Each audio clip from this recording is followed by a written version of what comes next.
السلام علیکم ورحمۃ اللہ تعالی وبرکاتہ۔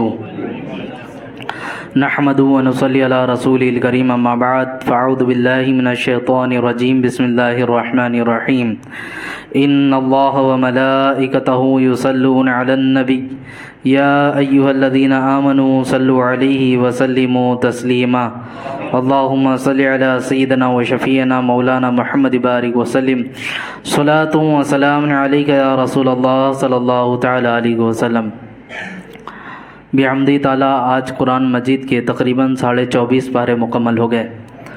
اللہ رب العزت بقیہ قرآن مجید کی تلاوت ہمیں خشوع و خضوع کے ساتھ سماعت کرنے کی توفیق عطا فرمائے۔ آج جن سوروں کی تلاوت ہوئی ان میں تقریباً احکام بیان ہوئے اور مسلمانوں کو کئی چیزوں سے الرٹ کیا گیا اور انہیں ترغیب دلائی گئی ہے۔ عام طور پہ انسان کی نگہبانی کے لیے اللہ رب العزت کا یہ فرمان، ان اللہ سمیع بصیر، بے شک اللہ رب العزت سننے اور دیکھنے والا ہے۔ یہ ہمارا عقیدہ ہے کہ اللہ ہمیں دیکھتا بھی ہے، ہماری ہر چیزوں کو، ہماری ہر بات کو سنتا بھی ہے، یہ ہمارا عقیدہ ہے۔ تو اللہ رب العزت بھی دیکھ رہا ہے، سن رہا ہے۔ دوسری طرف ہم جس رسول سے محبت کا دعویٰ کرتے ہیں، ہم نے جسے اپنی مرکز محبت بنایا، اس رسول کے بارے میں بھی اللہ رب العزت نے فرما دیا قرآن مجید میں، شاہداً و مبشراً و نذیراً، کہ وہ حاضر ہیں، بشارت دینے والے، ڈر سنانے والے، یہ ساری چیزیں اللہ نے فرمائی۔ تو جو حاضر ہوتا ہے وہ بھی دیکھنے والا ہوتا ہے، کیونکہ جو حاضر ہوگا ظاہر سی بات ہے جس جگہ آپ حاضر ہوں گے اس چیز کو دیکھ بھی رہے ہوں گے۔ تو رسول پاک صلی اللہ علیہ وسلم بھی ہمارے ہر قول و فعل کو سماعت بھی کرتے ہیں، دیکھتے بھی ہیں۔ یہ دونوں چیزیں ہمارے سامنے آ گئی۔ عزیزان مکرم، لیکن جس چیز کے بارے میں خاص طور پہ رب تعالیٰ یہ فرما دے، اللہ کے بارے میں ہمارا عقیدہ ہے کہ وہ دیکھتا بھی ہے، سنتا بھی ہے، لیکن قرآن مجید میں خاص طور پہ فرما دیا کہ وہ تمہارے ان عادتوں اطوار کو بھی دیکھتا اور سنتا ہے کہ جس سے لوگ بے خبر ہیں۔ اب جیسے کچھ لوگوں کی زندگی کا حال ایسا ہوتا ہے کہ جب وہ زندگی اپنی گزار رہے ہوتے ہیں، جیسے کہ راستے پر چلنے والا شخص، نگاہوں کی خیانت کو پہچاننا ہر کسی کے بس کی بات نہیں ہے کہ انسان نے کسے دیکھا اور کسے اندیکھا کیا۔ آپ کہہ سکتے ہیں بہت سارے گزرنے والے تو سامنے ہی سے گزر جاتے، لیکن کہتے وہ میری نظر نہیں پڑی آپ پر، میں آپ کو دیکھ نہیں پایا۔ یہ ہوتا ہے نا زندگی میں ہمارے۔ تو لیکن بعض دفعہ ایسے بھی ہوتے ہیں لوگ کہ جو یہ دیکھتے تو ہیں کہیں کوئی مجھے دیکھ تو نہیں رہا ہے۔ کوئی اگر نہیں دیکھتا تو وہ گناہوں کی طرف اپنی نگاہوں کو بڑھاتا ہے، اور اگر کوئی دیکھ رہا ہوتا ہے تو نگاہوں کو جھکا کر چل دیتا ہے۔ تو اب ان حرکات کو جو یہ اس طرح نگاہوں کا استعمال کیا، اسی طرح دل میں، آپ کے دل کے اندر کسی کے بارے میں کیا خیالات چل رہے ہیں، کیا اچھائی سوچا آپ نے، کیا برائی سوچا، سب چیزوں کی خبر اللہ رب العزت کو ہے۔ رب تعالیٰ قرآن مجید میں اسی کے بارے میں ارشاد فرماتا ہے، یعلم خائنۃ الاعین وما تخفی الصدور، اللہ آنکھوں کی خیانت کو جانتا ہے اور اسے بھی جو سینے میں چھپاتے ہیں۔ یعنی تمہاری آنکھوں سے جو خیانت ہو رہی ہے اللہ ان سب چیزوں کو جانتا ہے۔ حدیث پاک میں ہے، حضرت عبداللہ بن عباس اس کے راوی ہیں، وہ کہتے ہیں کہ اس آیت کی تفسیر میں ایک آدمی لوگوں میں موجود ہوتا ہے اور ایک عورت ان کے پاس سے گزرتی ہے، وہ آدمی دوسرے لوگوں کو یہ دکھاتا ہے کہ اس عورت کی طرف نہیں دیکھ رہا ہے، اور جب لوگ اس سے غافل ہوتے ہیں تو وہ اس عورت کو دیکھ لیتا ہے، اور جب لوگ اسے دیکھنے لگتے ہیں تو اپنی آنکھیں بند کر لیتا ہے، حالانکہ اللہ تعالیٰ اس کے دل پر مطلع ہے اور یہ بھی جانتا ہے کہ وہ شخص اس عورت کو دیکھ رہا ہے۔ یہ حدیث پاک میں حضرت عبداللہ بن عباس اس کے راوی ہیں۔ آج اس چیز کو اگر ٹٹول کے دیکھیں تو بہت سارے ایسے لوگ ہیں جنہوں نے اپنے جسم کو گناہوں میں تو مبتلا نہیں کیا، زناکاری میں مبتلا تو نہیں ہوئے، لیکن اپنی آنکھوں کو اس طرح گناہوں میں ملوث کر لیا کہ باضابطہ آنکھوں سے ہی زنا کر ڈالا۔ اپنی تمام خواہشوں کو پورا کر دیا۔ عزیزان مکرم، ان آنکھوں کی خیانت محض یہ بتانے کی بات نہیں۔ رمضان المبارک میں روزہ رکھتے ہیں ہم، روزہ رکھنے کی وجہ کیا ہے کہ ہمیں تقوی و پرہیزگاری حاصل ہو، لیکن اس کے باوجود کچھ لوگوں کے مسئلے اس طرح آتے ہیں کہ ہم نے اپنے ہاتھ سے ہی اپنی شہوت کو پوری کر لیا، یعنی کچھ لوگوں نے ایسا کیا کہ اپنی منی کو اپنے ہاتھ سے ہی نکال لیا، تو اب مسئلہ پوچھتے ہیں کہ روزے کی حالت میں اگر ایسا ہو جائے تو روزہ جائے گا کہ نہیں جائے گا۔ قابل تعجب کی بات ہے، روزہ تو تقویٰ سکھانے آیا ہے، لیکن اس کے باوجود اس طرح کا گناہ میں مبتلا ہو جانا، تو ایسا نہیں ہوتا انسان بیٹھا ہے اور اچانک میں خیالات آئے اور گناہوں میں مبتلا ہو گیا، نہیں، وہ عام طور پہ نگاہیں خطا کرتی ہیں۔ وہاں پر جب انسان کے اندر ایک خواہش کی چنگاری اٹھی، اب اس کو بڑھاوا اگر دینا ہے اور اس چنگاری کو ایک شعلے اور آگ میں تبدیل کرنا ہوتا ہے تو باضابطہ اس کو کچھ نہ کچھ مناظر دکھانے پڑتے ہیں، کچھ نہ کچھ نظاروں کو سامنے لانا پڑتا ہے۔ اب ہوتا یہی ہے کہ انسان کن عبادتوں میں ملوث ہے، کن عبادتوں میں مشغول ہے، ساری چیزیں پسے پشت ڈال دیتا ہے۔ بس ہوتا کیا ہے، وہ دنیا کی چاہت اور رنگینیاں نگاہوں پہ چڑھی ہوتی ہیں، اور پھر وہ شہوت اس طرح طاری ہوتی ہے کہ شیطان اگرچہ قید ہو چکا ہو، وہ شہوت غالب آتی ہے اور وہ اپنی نگاہوں سے گندے مناظر کو دیکھتا ہے اور اپنی شرمگاہوں کو ان افعال میں مبتلا کر دیتا ہے۔ تو عزیزان مکرم، ہم جہاں یہ دیکھتے ہیں کہ چھپ کر کسی سے کہ کوئی دیکھ رہا ہے کہ نہیں دیکھ رہا ہے، آپ مجھے بتائیں، یہ کام کرنے والے جو نوجوان ہیں یا جو بھی لوگ اس میں ملوث ہوتے ہیں، ایک لمحے کے لیے سوچیں، ان کے ماں باپ اگر ان کے اس حالت میں دیکھ لے تو ان کی زندگی پہ کیا اثر ہوگا؟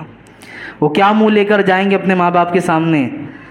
کوئی زناکاری میں مبتلا ہو یا بدافعالی میں مبتلا ہو، وہ اگر اسی حالت میں اس کے ماں باپ اسے دیکھ لیں، اس کے دوست و احباب اسے دیکھ لیں، کیا حالت اور کیا اس وقت سچویشن ہوگی؟ آپ بتائیں مجھے، کوئی منہ دکھانے کے لائق ہوگا؟ ہم تو ہر جگہ یہی سوچتے ہیں نا کہ ایسی جگہ گناہ ہو جہاں کوئی دیکھ نہ رہا ہو، پہلے باضابطہ ہر چیز کا جائزہ لے لیا جاتا ہے۔ میاں تم نے سب چیزوں کو دیکھ ڈالا، لیکن یہ نہیں دیکھا کہ اللہ رب العزت بھی ہمیں دیکھ رہا ہے۔ اللہ رب العزت وہاں بھی دیکھتا ہے جہاں کوئی نہیں دیکھ رہا ہوتا ہے۔ عزیزان مکرم، آنکھوں کی خیانت سے محفوظ رہنا یہ سب سے بڑی دولت ہے۔ یہ آنکھ بہت بڑی فتنہ گر ہے۔ ابھی اگر آپ کو سنبھال لیا جائے تو بہت سارے لوگ بڑے بڑے گناہوں سے بچ جائیں گے، بہت سارے لوگ۔ آپ اپنے گرد و پیش کا ہی جائزہ لے لیں، یہ آنکھیں ہی سب سے زیادہ گناہوں میں مبتلا کرتی ہیں۔ حضرت حسن بصری اور ان کے بارے میں فرمایا جاتا ہے کہ آپ کی زندگی کا ایک معاملہ ایسے ہی تھا کہ آپ کی زندگی میں کسی خاتون سے آپ کی نگاہ ملی، آپ جا رہے تھے، بازار میں تھے، آپ نے دیکھا ایک حسین و جمیل خاتون جو پردہ پوش تھی، چہرہ نہیں دکھ رہا تھا، لیکن صرف اس کی آنکھ نظر آئی۔ آنکھ دیکھنے کے بعد مسلسل آپ اسے کھڑے ہو کر اس خاتون کو دیکھتے رہے۔ اس خاتون نے کہا، کیا تجھے اللہ رب العزت سے ڈر نہیں لگتا؟ کہا، کس بات کا ڈر؟ کہا، تو مجھے مسلسل دیکھے جا رہا ہے، کیا تجھے اللہ کا خوف نہیں آتا؟ تو دل میں خوف تو تھا، سب چیزیں تھیں، لیکن انہوں نے کیا کہا، تیرا حسن بڑا کمال کا ہے، تیرا حسن میری نگاہوں پہ چھا چکا ہے۔ اب یہ خاتون پاس گئی اور جانے کے بعد کہا، میرا چہرہ تو بند ہے، آخر تجھے مجھ میں کون سی ایسی بات نظر آئی جو تو اتنا زیادہ فریفتہ ہو چکا ہے؟ کیا چیزیں پسند آئی؟ کہا، تیری آنکھیں بڑی کمال کی ہیں، تیری آنکھیں جھیل جیسی، اس میں ڈوب مرنے کا دل کرتا ہے۔ یہ ساری باتیں انہوں نے جب کہی، اس خاتون نے کہا، رک جا، شاید میں تیری خواہش کو پوری کر سکوں۔ اسے حضرت امام بصری کو امام حسن بصری وہیں کھڑے تھے اور وہ خاتون گئی۔ تھوڑی دیر کے بعد ان کی خادمہ ایک تشتری کے اندر جس پر غلاف بھی ڈلا ہوا تھا ان کے پاس لے کر حاضر ہوئی۔ حاضر ہونے کے بعد کہا، جو خاتون ابھی آپ کے پاس آئی تھی انہوں نے آپ کے لیے تحفہ بھیجا ہے۔ لانے والی خادمہ، اس کی آنکھیں بھی نم تھی اور دل بالکل اداس تھا، رنجیدہ اور کپکپاتے ہونٹوں کے ساتھ اس نے یہ عرض کیا، کوئی تحفہ دے رہا ہوتا ہے تو بڑی خوشی کے ساتھ دیتا ہے، آپ کے دل میں تھوڑی عجیب سی کیفیت تاری ہوئی، لیکن سوچا کہ یہ تحفہ میرے لیے ہے۔ جلد بازی میں آپ نے اسے لیا۔ جیسے ہی گلاف کو ہٹانا تھا تو کیا دیکھا، ایک کٹوری تھی، اس کے اندر پانی کے اندر 2 آنکھیں پڑی ہوئی تھیں۔ 2 آنکھیں اس کے اندر پڑی تھیں، یعنی یہ اس خاتون کی آنکھ تھی جس کو حضرت امام حسن بصری نے دیکھا تھا اور پسند کیا تھا۔ اس خاتون نے پھر وہاں ایک رقعہ لکھا تھا، کہا وہ آنکھیں جو بندہ خدا کو گناہوں میں مبتلا کر دے، مجھے ایسی آنکھوں کی ضرورت ہی نہیں ہے۔ وہ آنکھیں جو کسی کو فتنے میں ڈال دے، مجھے ایسی آنکھ کی ضرورت ہی نہیں۔ حضرت امام حسن بصری اپنے داڑھی کو کھینچتے ہیں اور کھینچنے کے بعد بیٹھ کر خوب رونا شروع کیا، سسکیاں بند گئی اور کہا، اے حسن، تو اس عورت سے اتنا گیا گزرا ہے، تو اس عورت سے اتنا گیا گزرا ہے۔ اللہ اکبر۔ اسی کشمکش میں تھے، رات میں لیٹے، پوری رات کرب کی حالت میں چلی گئی، توبہ کرتے رہے، استغفار کرتے رہے، بہت روتے رہے، داڑھی بھیگ گئی، رات بھر نہیں سوئے۔ صبح اٹھے تو دل میں خیال یہ تھا کہ رات میں اللہ سے تو توبہ کر لیا، چلو اس سے بھی معافی مانگ لے جس کے سبب یہ حالت ہوئی ہے، چلو اس کے پاس بھی چلتے ہیں۔ حضرت امام حسن بصری جب اس کے گھر کے پاس پوچھتے پوچھتے پہنچے تو کیا دیکھتے ہیں، بڑا مجمع لگا ہوا ہے، لوگوں کا ڈھیر ہے۔ تھوڑی دیر میں دیکھا تو کسی کا جنازہ جا رہا تھا۔ کہا، یہ کس کا جنازہ ہے؟ کہا، کل ایک خاتون نے اپنی آنکھ نکال دی تھی، اسی کا آج جنازہ جا رہا ہے۔ یہ خاتون نے اپنی آنکھ نکالی تھی۔ اتنا سننا تھا، دل پہ دھچکا سا لگا اور بیٹھ گئے، پھر دل پکڑے ہوئے، دل برداشتہ ہو کے سنبھالتے ہوئے اپنے گھر پہ آئے، رونے لگے، بڑی کیفیت طاری ہوئی، روتے روتے آنکھ لگی، محو خواب ہوئے، خواب میں اسی خاتون کو دیکھا حسین و جمیل لباس میں ہیں اور سامنے آئی۔ اب یہ کہتے ہیں، اے خاتون، تیرے ساتھ کیا معاملہ ہو رہا ہے، کچھ مجھے نصیحت فرما۔ اس خاتون نے کہا، اللہ رب العزت نے مجھے جنت میں داخل فرما دیا، مجھے جنت عطا فرمائی ہے، اور تیرے لیے یہ نصیحت ہے، یہ دنیا دھوکے باز ہے، اللہ سے ڈرتے رہو، اللہ سے توبہ طلب کرتے رہو۔ عزیزان مکرم، یہ بزرگ ہیں جو اسلاف تھے، نگاہوں میں ہونے والی خیانت کو وہ اس طرح برداشت نہیں کرتے تھے کہ کسی وجہ سے کوئی دوسرا گناہوں میں مبتلا ہو۔ اور آج ہمارا حال ایسا ہے، ہمارے کئی مسلم بچیاں جو بظاہر گھر سے برقع پہن کے تو نکلتی ہیں، لیکن باہر جانے کے بعد ان کے برقعوں کا حال کچھ اور ہوتا ہے اور اندر کے لباس کا معاملہ کچھ اور ہوتا ہے۔ یہ خیانت جو کر رہی ہو تم، اور دل میں جن خیالات سے لے کر گئے کہ کوئی ہمیں نہیں دیکھ رہا، یقین جانو وہ رب قدیر دیکھ رہا ہوتا ہے، وہ ہر جگہ نظر کر رہا ہوتا ہے۔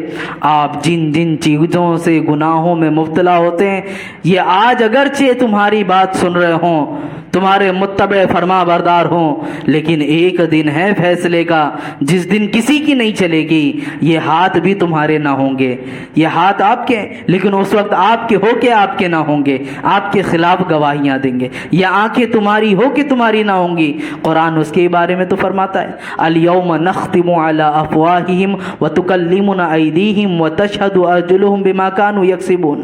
قرآن فرماتا ہے وہ دن ایسا ہوگا جس دن منہ کے اوپر تالے لگا دیے جائیں گے، اور اس وقت تمہارے ہاتھ گواہی دیں گے، تمہارے پیر گواہی دیں گے۔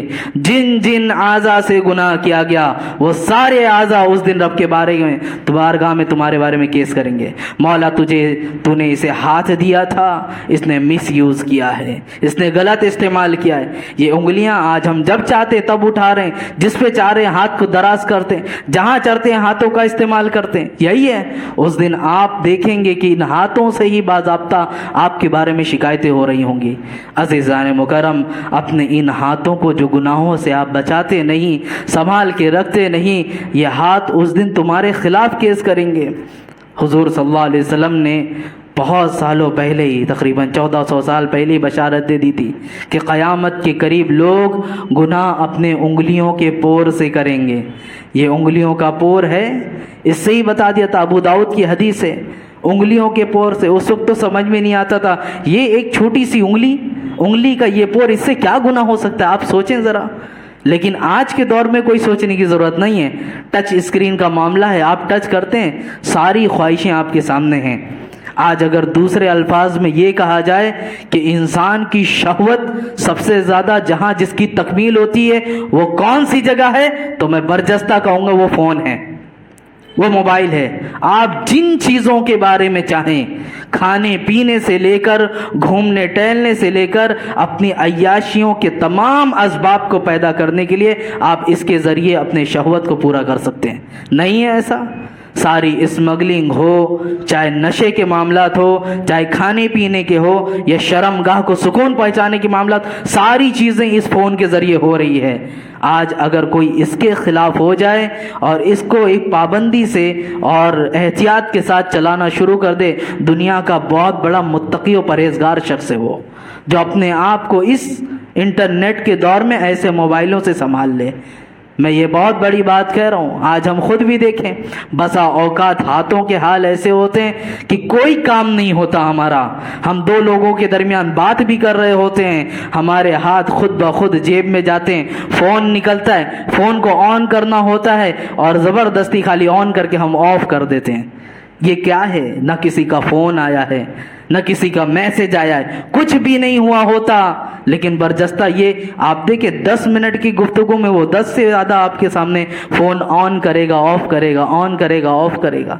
یہ انسان کی انگلیاں ان سب جانب راغب ہو چکی ہیں، عادی بن چکی ہیں۔ عزیزان مکرم، آج اگر کسی کو کہہ دو جیب میں ٹوپیاں رکھ لو، تسبیح رکھ لو، بہت بھاری پڑے گا، لیکن اتنا بڑا فون ہر کوئی جیب میں رکھ کے گھومتا ہے، گھوم رہا ہے ہر کسی کے جیب میں، کسی کو بھاری نہیں پڑتا۔ بسا اوقات ہم خود بھی کہتے ہیں، ہم ہاتھوں میں لیے لیے پھر رہتے ہیں، ہمیں کوئی عادت سی ہو گئی ہے، ضرورت اس طرح بن بھی چکی ہے لوگوں کی یہ کہ انسان لے کے گھوم پھر تو رہا ہے۔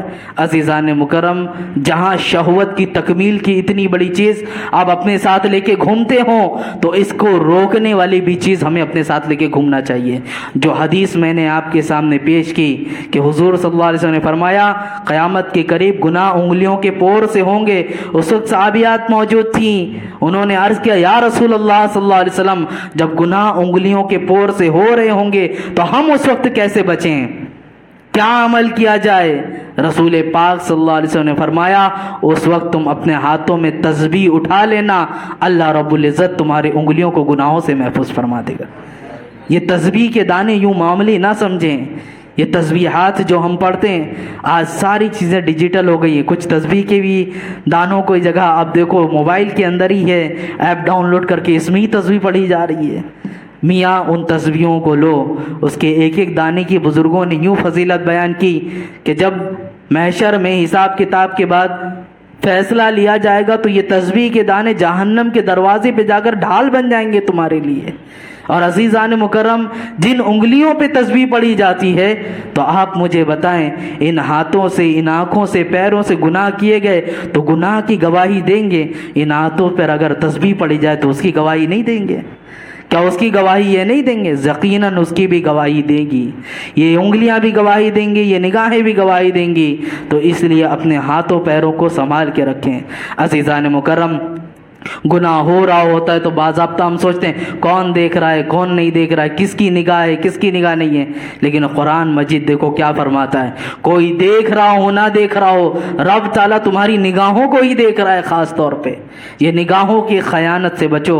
اللہ رب العزت نے ہمارے جسم میں ہر چیز کو امانت کے طور پر ہمیں دیا ہے، اور قیامت کا دن وہ ہوگا جس دن ہر نعمتوں کے بارے میں سوال ہوگا، اس دن ہر نعمتوں کے بارے میں سوال ہوگا، جتنی چیزیں نعمتوں کے طور پہ ملی ہیں وہ سب کے بارے میں رب تعالیٰ سوال کرے گا اور سب کا ہمیں جواب دینا پڑے گا۔ اور ساری نعمتوں میں سب سے بڑی نعمت اللہ نے جو ہمیں جوانی عطا فرمائی ہے، اس کے بارے میں سوال ہوگا کہ تو نے اپنی جوانی کو کس جگہ کیسے گزارا ہے۔ بہرکیف یہ سورہ مومن کی میں نے ایک آیت آپ کے سامنے پیش کی، اسی طرح ترغیب دلانے کے لیے ایک آیت اور آتی ہے۔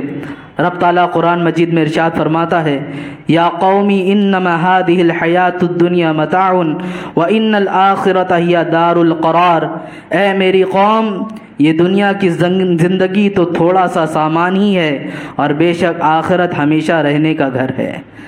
آخرت ہمیشہ رہنے کا گھر ہے۔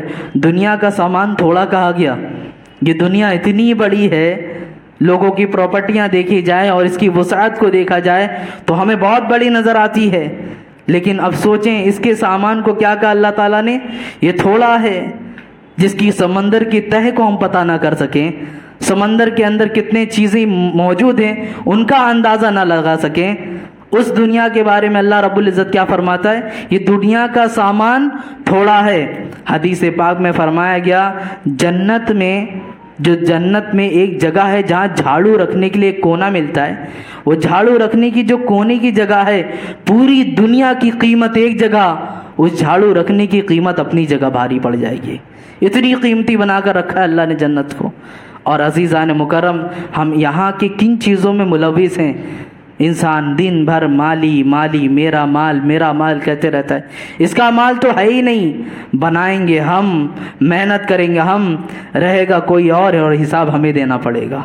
یہی ہوگا نا زندگی میں، ہم نے ہی سب کچھ کرنا ہے کہ ہم اپنی پراپرٹیاں بنائیں، ساری چیز پھیلا کر رکھیں، رہیں گے دوسرے آ کر، حساب ہم نے دینا ہے۔ کتنی ساری چیزوں کو کیا، تو نے کہاں صرف کیا، کس کے اوپر خرچ کیا۔ عزیزان مکرم، یہ دنیا کے سامان کو تھوڑا بتایا گیا ہے، اس دنیا کو ہمیشگی کے لیے مت سمجھو۔ بزرگان دین کی زندگی اٹھا کر دیکھو، ان دنیا کو ٹھکرا کر وہ جاتے تھے۔ آج آپ گھومنے کے لیے بہت ساری جگہ جاتے ہیں، حاجی ملنگ ہو گیا، آپ اورن شریف ہو گئی، یہ میں مہاراشٹر کی سرزمین کی بات بتا رہا ہوں۔ آپ کبھی جائیں تو آپ دیکھیں اتنی اندر جنگلات میں جانے کے بعد، سمندر کے کنارے جانے کے بعد، یہ اولیاء کرام وہاں جا کر کیوں بسے ہوئے ہیں، وہاں کیوں موجود ہیں؟ کبھی آپ نے یہ سوچا؟ یہ اسی لیے ہے کہ دنیا سے وہ کنارہ کشی اختیار کرتے تھے، وہ دور ہوتے تھے، اور اللہ رب العزت نے وہی کمال عطا فرمایا انہیں کہ دنیا سے وہ دور ہوئے، آج پوری دنیا ان کی بارگاہ میں حاضر ہوتی ہے۔ پوری دنیا کے لوگ وہاں پر جاتے ہیں، حاضری دیتے ہیں، اپنے دل کو سکون پہنچاتے ہیں۔ یہ دنیا ایک دھوکہ ہے عزیزان مکرم۔ حضرت ابوبکر صدیق رضی اللہ عنہ، ان کی بارگاہ میں شہد پیش کیا گیا تھا۔ آپ نے شہد کو دیکھا، بہت پھوٹ کر رونے لگے، آنکھوں سے آنسو جاری ہو گئے۔ صحابہ کرام نے پوچھا اس قدر رونے کا سبب کیا ہے؟ کہا میں نے رسول پاک صلی اللہ علیہ وسلم کو دیکھا تھا، آپ کی بارگاہ میں شہد پیش کیا گیا، حضور صلی اللہ علیہ وسلم کے پاس جیسے ہی شہد قریب کیا جاتا، آپ اس کے اوپر سے کچھ ایسے ہٹا رہے تھے، پھر دوبارہ پیش کیا گیا، پھر آپ اس کے اوپر سے کچھ اس طرح ہٹا رہے تھے، تیسری بار پیش کیا گیا، آپ اسے ہٹائے اور رونے لگے۔ ہم لوگوں نے عرض کیا یا رسول اللہ کیا معاملہ ہے، کیا ماجرا ہے؟ حضور صلی اللہ علیہ وسلم نے فرمایا دنیا سج سور کے میرے سامنے آئی تھی اور وہ کہہ رہی تھی کہ آپ مجھے اپنا لیں، مجھے ایکسپٹ کر لیں، میں نے تو مجھے نہیں اپنایا، لیکن وہ جاتے جاتے ایک بات کہی گئی، آپ مجھے ٹھکرا رہے ہو لیکن آپ کے بعد آپ کی امت مجھے اپنائے گی اور میرے پیچھے بھاگے گی۔ یہ رسول پاک صلی اللہ علیہ وسلم نے بتا دیا تھا۔ عزیزان مکرم، میں بارہا کہتا ہوں یہ دنیا دھوکہ ہے ہمارے لیے، کن چیزوں کے پیچھے حیران ہے۔ بعض دفعہ کچھ بچوں کے بارے میں یہی بولتے نا، ماں باپ اپنے بچوں کا فیوچر دیکھنا ہے، اپنے بچوں کو سنوارنا ہے، اسی لیے ہم دن رات محنت کرتے ہیں تاکہ وہ کسی کے آگے ہاتھ نہ پھیلائیں۔ عزیزان مکرم، یقیناً آپ کریں، اس طرح محنت کریں کہ تمہارا بچہ اچھی طرح زندگی گزار سکے، لیکن اپنے بچوں کو ان دن کے لیے بھی تیار رکھو، کہیں ایسا نہ ہو اس کی خواہش پوری کرنے کے پیچھے پیچھے وہ اتنی عیاش نکل جائے کہ رب کی بارگاہ سے بہت دور ہوتی نظر آئے، کیونکہ قیامت کے دن کچھ بچے ایسے بھی ہوں گے جو رب کی بارگاہ میں پیش کیا جائیں گے۔ آج وہ آیت کی بھی تلاوت ہوئی ہے، اللہ رب العزت قرآن مجید میں ارشاد فرماتا ہے وَقَالَ الَّذِينَ كَفَرُوا رَبَّنَا أَرِنَا الَّذَيْنِ أَضَلَّانَا مِنَ الْجِنِّ وَالْإِنسِ نجعلہما تحت اقدامنا لیکون من الاسفلین۔ قیامت کا وہ دن ہوگا جب جن کے اوپر کفر ہو گیا، جنہوں نے کفر کر دیا اور ان کے بارے میں فیصلہ ہو گیا انہیں جہنم میں داخل کرو، جہنم میں داخل ہونے سے پہلے وہ کہیں گے اے اللہ میرے ماں باپ کو میرے سامنے حاضر کر، میرے باپ آپ کو میرے سامنے حاضر کر، آج جو میں گمراہ ہوا تھا اور جو میں بھٹک گیا تھا اس کے اسباب اور اس کے سبب وہی بنتے ہیں۔ اللہ رب العزت ان سے پوچھے گا آج تم ان کے ساتھ کیا کرنے والے ہو؟ قرآن فرماتا ہے نجعلہما تحت اقدامنا، آج ہم انہیں اپنے پیروں تلے روند کے رکھ دیں گے، آج ان ماں باپ کو ہم اپنے پیروں تلے روند کے رکھ دیں گے، لیکون من الاسفلین، تاکہ وہ ذلیل خوار ہو جائیں۔ یہ کون کرے گی یہ حرکتیں؟ وہی اولاد جس کے لیے آپ دنیا میں پریشان ہیں، وہی اولاد جن کے لیے آپ بار بار فیوچر بنانے کی بات کرتے، یقیناً انہیں فیوچر بنائیں، ان کے لیے محنت و مشقت کریں، لیکن ساتھ ہی ساتھ انہیں دین کا علم بھی دیں، انہیں اس طرح بنائیں کہ آپ کے جانے کے بعد وہ جب تک زندہ رہے اس کے زندہ ہونے کا ثواب آپ کو پہنچتا رہے، وہ ثواب جاریہ کے طور پہ آپ کے لیے ایک عمل کرتی ہوئی نظر آئے۔ ورنہ عزیزان مکرم، بچوں کا تو حال ایسا ہے، بعض دفعہ ایسے بچوں کو بھی دیکھا گیا نہ تعلیم دیا گیا، نہ تنظیم سکھائی گئی، نہ ادب سکھایا گیا۔ کئی معاملات تو ایسے بھی پیش آئے، باپ کا جنازہ موجود ہے، بچہ عقل سے پتہ نہیں چل رہا ہے بچہ کہاں پر آیا، باہر رہا کرتا تھا، گھوما ٹہلا کرتا تھا، اچانک میں بچہ جب گھر پہ آتا ہے تو دیکھتا ہے گھر پہ بھیڑ بھی لگی ہے، لوگوں کا مجمع جمع ہوا ہے، باپ کا جنازہ تیار ہے، انتظار کس کا ہو رہا ہے؟ بچے کا انتظار ہو رہا ہے۔ بچہ کس حالت میں گھر میں آیا؟ شراب نوشی کی حالت میں گھر میں آیا، شراب پی کر گھر میں آیا۔ عزیزان مکرم، مجھے بتائیں یہ کون سی اولاد تم نے جنی ہے؟ یہ کون سی اولاد ہے؟ یہ وہی اولاد ہے جس کے لیے تم دن رات پریشان رہا کرتے تھے؟ عزیزان مکرم، ایسی اولاد کو پیدا کرو گے تو تمہارے لیے کوئی ثواب نہیں۔ اولاد تمہیں مل جائے تو وہ ایسی نہیں کہ تمہارے لیے ہمیشہ نافرمانی پیدا ہوتی ہے، ہم انہیں نافرمانی کی طرف گامزن کرتے ہیں، ہماری تربیت میں کمی ہوتی ہے تو بچے نافرمان بن جاتے ہیں۔ اسی لیے ہر کسی کے بارے میں بتایا گیا جو جس کا نگہبان ہے اس کے اوپر اچھی طرح نگہبانی کرے، اس کا خیال رکھے، قیامت کے دن اس کے بارے میں پوچھا جائے گا کہ تم اگر اس کے نگہبان تھے تم نے کس طرح اسے پروان چڑھایا، تم نے کس طرح اس کے خیالات رکھے۔ عزیزان مکرم، یہ دنیا اللہ رب العزت کو مکھی کے پر سے زیادہ بھی حقیر ہے۔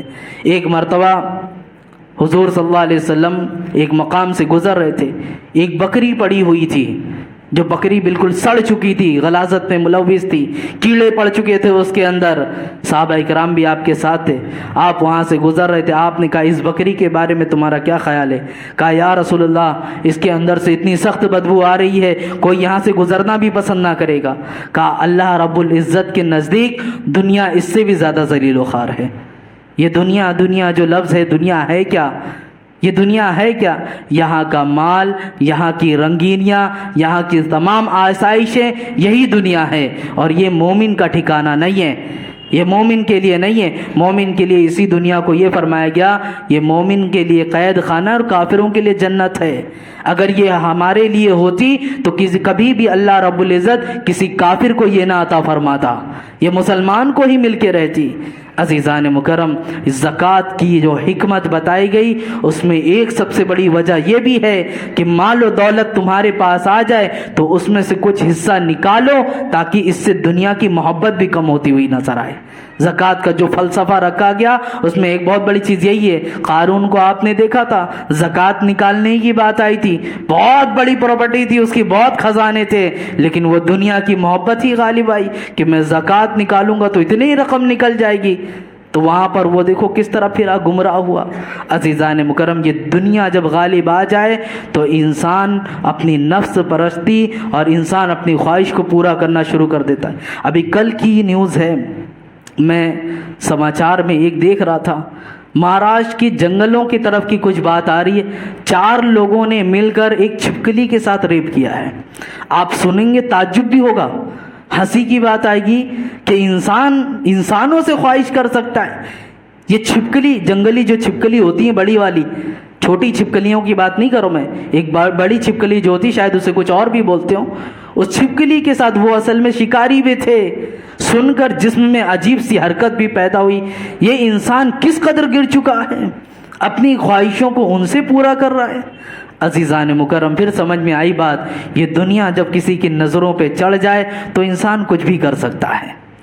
جب انسان کی نظروں میں دنیا ہی سب کچھ ہے تو یہاں سب کچھ کر گزر گیا، ساری خواہشیں یہاں پوری کرنے کی کوشش کرے گا۔ لیکن انسان کی اگر آخرت کی خواہش ہو کہ نہیں ہمارا سب کچھ تو آخرت میں ہے، مرنا بھی حق ہے، قبر ایک منزل ہے، یہ ساری چیزیں مد نظر ہو تو یقیناً گناہ کرتے وقت ہاتھ پیر ضرور کانپ جائیں گے، وہ دل اتنا سخت نہیں ہوگا۔ عزیزان مکرم، یہ جو آیتیں میں نے آپ کے سامنے بیان کی اور یہ جو سارے واقعات نکات بیان کیے. اس کی وجہ یہی ہے کہ قرآن مجید ہمیں جو یہ درس دیتا ہے اور یہ جو حکم فرماتا ہے اس کی سب سے بڑی وجہ یہ ہے کہ ہم اپنی زندگی میں تبدیلیاں لائیں, ہم اپنی زندگی کو یوں ہی گزارتے نہ چلے جائیں. عزیزان مکرم, اسلاف کی زندگی آپ نے بارہا سنی ہے. حضرت خواجہ غریب نواز ہر کوئی جانتا ہے ان کو. انہوں نے بھی اپنی زندگی کا جو پہلو اپنایا, درویشی اختیار کی, کب کیا تھا آپ نے؟ آپ کے پاس باغ تھے, چکی تھی, سب کو آپ نے بیچ کر ٹھوکر مار کے نکلے تھے کہ نہیں؟ یہ ساری چیزیں دنیا ہے. آج میں یہ نہیں کہتا کہ آپ اپنے گھر بار کو چھوڑیں, آپ اپنے بزنس کو چھوڑ دیں, اللہ اللہ میں لگ جائیں. نہیں مسلمانوں, آپ وہ چیز کرتے رہیں, حلال رزق کمائیں, لیکن ساتھ ہی ساتھ اپنی نمازوں کی پابندی کرتے رہیں. یہ نہیں ہو, آج بہت سارے لوگوں کو ہم نے دیکھا, بہت قریبی لوگ بھی ہیں, گھر موجود ہے, کسی چیز کی کمی نہیں, پھر بھی خواہش یہ ہوتی ہے ایک دوسرا گھر بن جائے, کچھ زمینیں اور ہو جائیں, آنے والے بچے ہیں وہ کہاں رہیں گے؟ عزیزان مکرم, جس رب نے انہیں پیدا فرمائے وہی رب انہیں پالے گا. آپ ان کی تربیت پہ دھیان دیں. آپ اس طرح اپنے آپ کو ہلاک نہ کریں کہ ان کے ساتھ کیا معاملات ہوں گے, کیا کریں گے. جب ہم پیدا ہوئے تھے کیا ہمارے بارے میں اتنا سوچا گیا تھا؟ ہمارے بارے میں کچھ تھی؟ آج ماں باپ نے پڑھایا, آپ اپنے پیروں پہ کھڑے ہوئے, سب اپنی جگہ اچھی طرح کھا کما رہے کہ نہیں ہے؟ سب کھا کما رہے ہیں. آپ بھی اپنی اولاد کو اچھی تربیت دیں, پڑھائیں لکھائیں, ایجوکیٹڈ بنائیں, دینی تعلیم بھی انہیں دیں, نماز روزوں کا پابند بنائیں, رب کا شکر گزار بندہ بنائیں. اللہ رب العزت کبھی دنیا میں کسی کا محتاج نہ بنائے گا انہیں. یہ کر کے آپ دیکھ لیں. لیکن زندگی بھر یہ سوچتے رہیں میری اولاد کے لیے یہ ہو, میرے بال بڑھتے چلے جائیں, تو یہ دونوں کے بارے میں فرمایا گیا کہ بے شک مال اور اولاد دونوں تمہارے لیے فتنہ ہیں, دونوں تمہیں ہلاک کر دیں گے. اور ایک جگہ قرآن مجید میں یہ بھی فرمایا گیا بے شک یہ مال اور تمہاری اولاد تمہیں اللہ کے ذکر سے غافل نہ کر دیں, اور اگر جو اس سے غافل ہو گئے ان کی وجہ سے تو یقیناً وہی ذلیل و خوار ہیں. یہ سارے قرآن کی بات بتا رہا ہوں میں.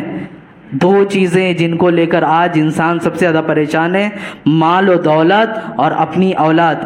ان سے محبت بہت زیادہ ہے, ان کی محبت یقیناً کریں, لیکن ان کو ایک طور طریقہ جو اللہ نے دیا زندگی گزارنے کا, ان طریقوں پر گزاریں, اس کے اعتبار سے زندگی گزاریں. یقین جانیں آپ کی زندگی بھی کمال کی زندگی ہوگی اور بچہ بھی اچھا پروان چڑھے گا. شریعت مطہرہ کے اعتبار سے ان کی تربیت کریں, شریعت کے اعتبار سے رسول پاک صلی اللہ علیہ وسلم کی زندگی ہمارے لیے نمونہ حیات ہے, ان کی زندگیوں کو دیکھ کر اپنے بچوں کو پروان چڑھائیں. رسول پاک صلی اللہ علیہ وسلم نے بتا دیا کتنے سال میں بچوں کو پڑھانا ہے, کتنے سال میں ان کی تربیت کرنی ہے, کتنے سال میں ان سے دوستی کرنی ہے, سارے حکم موجود ہیں حدیث شریف میں. آؤ ایک بار حدیث شریف کا مطالعہ کرو اور جا کر دیکھو. ایسا نہیں کہ خالی ہمیں یوں چھوڑ دیا گیا ہے. ان بچوں کو جب آپ اس حدیث کی روشنی میں پڑھائیں گے لکھائیں گے تو یقین جانیں وہ بچہ پھر قیامت کے دن آپ کو اپنے پیروں کے تلے روندنے والا نہیں ہوگا. بلکہ تو بعض ہمارے بزرگوں نے یہ بھی کہا کہ اگر تمہارے گھر میں 3 بچے ہیں, 2 بچے ہیں, تو ایک کو اللہ کی راہ میں وقف کر دو تاکہ کم سے کم وہ تمہارے نام پہ ایصال ثواب کرتا رہے. حافظ قرآن بنا, مفتی بنا, قاری بنا, عالم باعمل بنا, تو قیامت کے دن تمہارے سروں پہ چمکتا دمکتا تاج بھی پہنائے گا. فیصلہ خود کر لیں کون سی اولاد بنانی ہے ہمیں, وہ اولاد جو روند کے رکھ دے یا وہ اولاد جو قیامت کے دن تاج پوشی کرے, کون سی اولاد ہمیں بنانی ہے. عزیزان مکرم, مجھ بچوں سے بھی کہنا چاہوں گا کہ آپ کہ ماں باپ, آپ کے والدین آپ کے لیے اتنی فکر کرتے ہیں, ہمارا بھی فریضہ بنتا ہے کہ ہم ان کے لیے کچھ ایسا عمل کریں جو دنیا میں بھی ان کے لیے نکھار پیدا کرے اور آخرت میں بھی ذریعہ نجات بنے. ایسا نہیں کہ ماں باپ بس دن رات ہمارے لیے پریشان ہیں تو ہماری سہولتوں کا انتظام ہو رہا ہے, جتنی عیاشیاں کرنی ہے کر لو, جتنے گناہ میں مبتلا ہونا ہے ہو لو. عزیزان مکرم, کل کی ہی نیوز ہے, کل رات میں بھیونڈی کی سرزمین پر ایک بریج کے اوپر 2 لوگوں کا انتقال ہوا, یا ایک زندہ ایک کا انتقال ہوا. کیا ہوا تھا؟ بائک رائڈنگ کا ہی معاملہ ہے. کون تھے یہ دونوں لوگ؟ مسلمان تھے غالباً. پوری ویڈیو فوٹوز آئی ہوئی ہے. عزیزان مکرم، یہ مسلمانوں کا کیا حال ہے؟ رات رمضان کی ملتی ہے، یہ ساری چیزیں کیا اسی کے لیے ہیں؟ میں یہ جو بات بول رہا ہوں مسلمانوں، 20 رمضان شروع ہو چکا ہے، اس کی شب لگ گئی، آنے والی جتنی اب جو راتیں آئیں گی، ہر ایک شب چھوڑ کر طاق رات آئے گی جو ہمارے لیے شب قدر ہوگی۔ ان راتوں میں جاگ کر عبادتیں کرنے کا حکم ہے، نہ کہ دنیا میں گھومنا پھرنا، بھائی گھمانا اور اسی حالت میں دنیا سے گزر جانا۔ عزیزان مکرم، یہ ماہ رمضان آج ہمیں ملا ہے، منا لو رب تعالیٰ کو، اپنے رب کو رو گڑ گڑاؤ اس کے سامنے اور منا لو۔ وہ رب یقیناً رحیم الرحیم ہے، غفور الرحیم ہے۔ ایک بار تم اس کی بارگاہ میں سر جھکا کے تو دیکھو، وہ تمہاری پیشانی کو اتنی بلند فرمائے گا کہ زمانہ تمہیں دیکھتا نظر آئے گا کہ اس نے تمہارے مرتبے کو کہاں بلند فرمایا ہے۔ ایک بار سچے دل سے رب کی بارگاہ میں آ کے دیکھو تو صحیح، یہ مت سوچو کہ بس ہمیں مسلط کر دیا گیا ہے، نماز پڑھنی ہے تو پڑھنی ہے۔ ایک خوشی کے ساتھ ہونا چاہیے۔ اور میں بارہا یہ بھی بات کہتا ہوں انسانوں کے بارے میں، ہم کھانا زندگی کا حصہ سمجھتے ہیں کہ نہیں؟ سونا زندگی کا حصہ ہے کہ نہیں؟ تو یہ ظاہری زندگی کا ہمارا حصہ ہے، ہماری روحانی زندگی کا بھی تو کچھ حصہ ہے، اس کی بھی تو غذا ہے۔ اس کی غذا اللہ رب العزت کا ذکر ہے، نماز ہے، قرآن کی تلاوت ہے۔ بہت نہیں بھی کر سکتے ایکسٹرا تو اتنا کرو جتنا تمہارے اوپر فرض قرار دیا گیا۔ اگر ان چیزوں کو چھوڑ کر زندگی گزارنا شروع کرو گے تو یقیناً تمہاری زندگی کامیاب نہیں ہو سکتی۔ اور یقین جانے، مؤذن جو مینار پر کھڑا ہو کر روزانہ یہ صدا لگا رہا ہوتا ہے، اس میں دیکھ لیں نماز کے لیے صرف نہیں بلاتا حی علی الصلاۃ، بلکہ اس کے بعد فوراً تمہاری کامیابی کی بھی گواہی دیتا ہے۔ حی علی الصلاۃ، حی علی الصلاۃ، آؤ نماز کی طرف، آؤ نماز کی طرف۔ جب آ جاؤ گی نماز کی طرف، فوراً دوسرا جملہ کیا آتا ہے اس کے بعد؟ حی علی الفلاح، آؤ کامیابی کی طرف۔ پتہ کیا چلا؟ تم آؤ گے نماز کی طرف، یہاں سر جھکاؤ گے، رب تعالیٰ تمہیں کامیابی کی سیڑھیوں پہ چڑھا کر یہاں سے بھیجے گا۔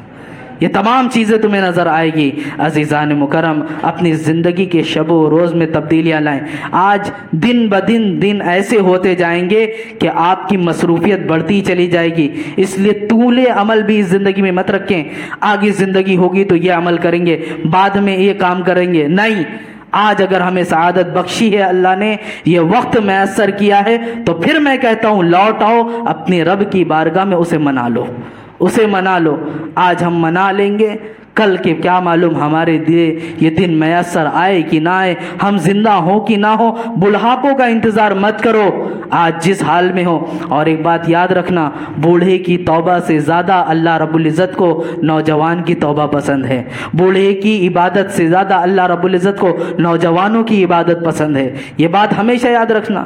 بوڑھوں کو تو ہم نے دیکھا باضابطہ صفوں میں رہتے، موجود رہتے، وہ اللہ ماشاء اللہ جنہوں نے جوانی سے بڑھاپے تک عبادت کی، میں ان کی بات نہیں کرتا، لیکن بسا اوقات وہی لوگ مسجد میں زیادہ نظر آتے ہیں۔ کیوں ایسا ہوتا ہے؟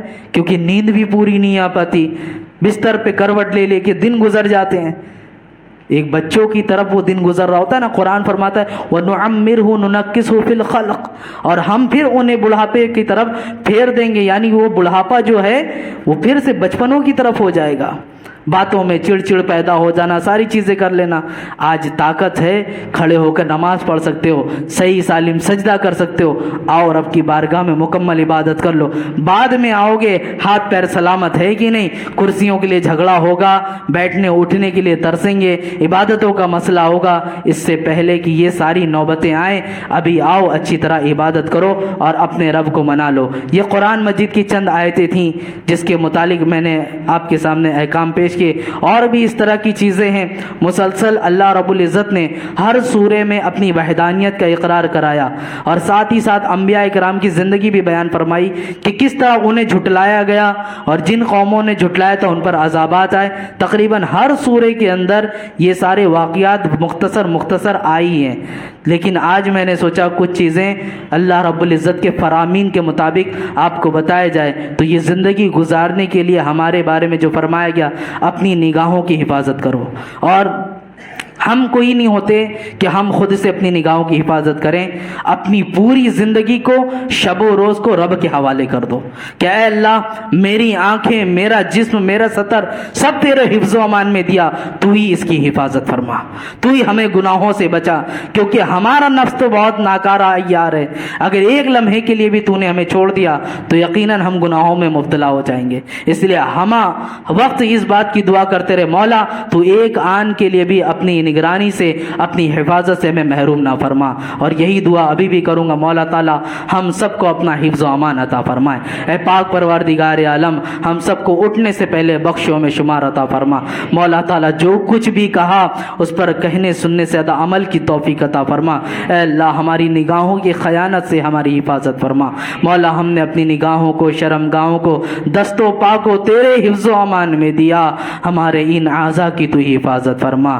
مولا تعالیٰ قیامت کے دن ان اعضاء کو ہمارے برخلاف ہونے سے بچا لے. اے پاک پروردگار عالم ان نگاہوں کو تلاوت قرآن کرنے کی توفیق عطا فرما، ان ہاتھوں سے صدقات خیرات کرنے کی توفیق عطا فرما.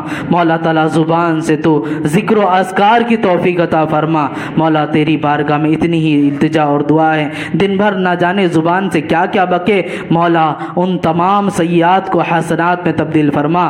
موت کا وقت آئے تو مولا ان زبان پر کلمہ طیبہ جاری فرما. مولا تعالیٰ اس زبانوں پر کلمہ طیبہ کی توفیق عطا فرما. ایمان پر زندہ رکھ، ایمان پر ہی موت نصیب فرما. استغفر اللہ ربی من کل ذنب واتوب الیہ. ان اللہ وملائکتہ یصلون علی النبی یا ایھا الذین آمنوا صلوا علیہ وسلموا تسلیما. اللہم صل علی سیدنا وشفیعنا مولانا محمد بارک وسلم. صلاۃ و سلام علیک یا رسول اللہ صلی اللہ تعالی علیہ وسلم. سبحان ربک رب العزۃ عما یصفون وسلام علی المرسلین والحمد للہ رب العالمین وما علینا الا البلاغ. السلام علیکم ورحمۃ اللہ تعالی.